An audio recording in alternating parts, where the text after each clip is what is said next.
Bab 6. Sunyi yang menjadi guru batin. Dalam tasawuf, sunyi bukan sekadar keadaan tanpa suara, melainkan ruang batin tempat kebenaran mulai berbicara tanpa perantara. Banyak orang mencari cahaya di keramaian, berharap petunjuk hadir lewat kata-kata dan nasihat. Padahal ada pelajaran yang hanya turun ketika dunia mereda. Sunyi mengajak seseorang berhadapan dengan dirinya sendiri, tanpa topeng dan tanpa peran. Di sanalah bisikan hati terdengar paling jujur. Bukan untuk diikuti semua, tetapi untuk dikenali. Tasawuf memandang sunyi sebagai guru yang tidak banyak bicara, namun sangat tegas dalam menunjukkan apa yang selama ini disembunyikan. Pada awalnya, sunyi sering terasa menakutkan. Ketika tidak ada distraksi, kegelisahan yang tertimbun perlahan muncul ke permukaan. Ingatan, penyesalan, dan harapan yang belum selesai berbaris satu persatu.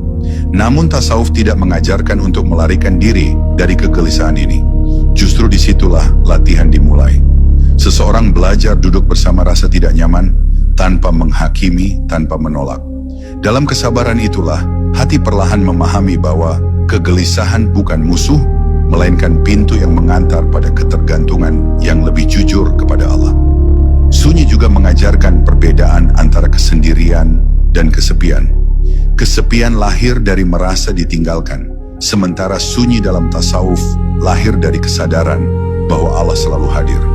Ketika hati mulai merasakan kehadiran ini, sunyi tidak lagi terasa kosong, tetapi penuh. Penuh oleh rasa dijaga, meski tidak selalu dipahami. Di titik ini, seseorang tidak lagi mencari pelarian dari kesendirian, karena ia telah menemukan teman yang tidak pernah pergi. Dan pertemanan inilah yang menumbuhkan ketenangan, yang tidak bergantung pada siapapun selain Allah. Dalam sunyi yang dipelihara, doa berubah bentuk. Ia tidak selalu berupa permintaan, tetapi seringkali menjadi pengakuan. Pengakuan akan kelemahan, akan kebingungan, dan akan ketidaktahuan. Tasawuf memandang pengakuan ini sebagai bentuk ibadah yang halus, karena di dalamnya tidak ada tuntutan, hanya kejujuran. Ketika seseorang mampu mengakui bahwa ia tidak tahu harus melangkah kemana, disitulah Allah membuka jalan dengan caranya sendiri. Sunyi menjadi tempat seseorang belajar mempercayai bimbingan yang tidak selalu terlihat.